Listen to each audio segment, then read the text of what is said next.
Hi guys! Ayan, ako na naman ang nagluto kaninang tanghali.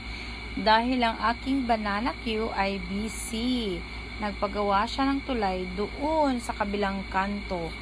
Project niya daw yun. O, diba? So, ayan, alanganin na yung oras para siya ang magluto. Kaya, sabi niya, ako na lang daw magluto. O, di, okay lang. So, nag-volunteer naman ako na okay, ako na lang magluluto. Ang problema is hindi ko alam anong uunahin kong gagawin. So, hindi mo na siya umalis. Ayan. Tinuruan niya ako at ako na may matalino kaya kuha agad. Char. So, ayan na. Nag-uumpisa na po ako ng kakanggata. So, yung pangalawang piga ng gata is, yun ang una kong sinalang. Nilagyan ko ng mga spices, yung tanglad at kung ano-ano pa, kamatis, ginger, sibuyas, spring onions at salt at etc. And then nung kumulo na siya, inano ko yung apoy, hininaan ko. Ayun, inilagay ko na yung aking inihaw na isda. Leftover pala siya kagabi. Tapos busy yung mga tao, tinamad na magluto, kaya nilagay lang sa freeze. Ayun, kinuha kanina at yun ay ni-recycle namin. Ginawa kong ginataang inihaw na isda na may gulay na pako at okra. So, alam nyo ba guys, ano yung pako? Fern yun eh, fern. Pag sa Bisaya, pako yun. Hindi ko alam anong tawag sa Tagalog. Basta yun na yung gulay.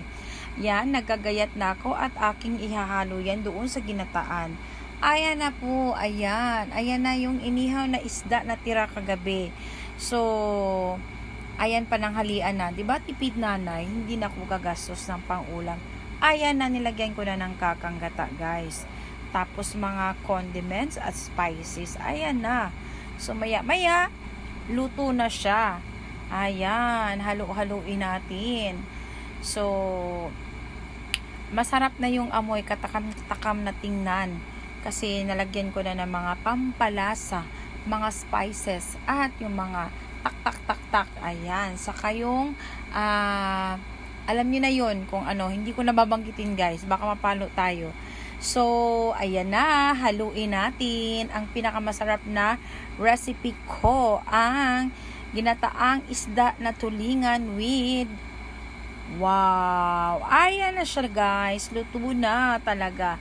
Perfect pang tanghalian. So, tipid na tipid talaga ako sa aming uulamin kanina.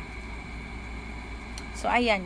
Yan po ang aming ulam kaninang tanghalian. Late lang po yung aking upload dahil busy-busy pa tayo. So, ayan na. Hinango ko na siya, guys. Katakam-takam. Sarap ng kumain. Tapos, mainit pa yung sabaw. Ayan. Kunti lang yung sabaw kasi kakanggata siya. Pure talaga siya na ako ang nagpiga mismo.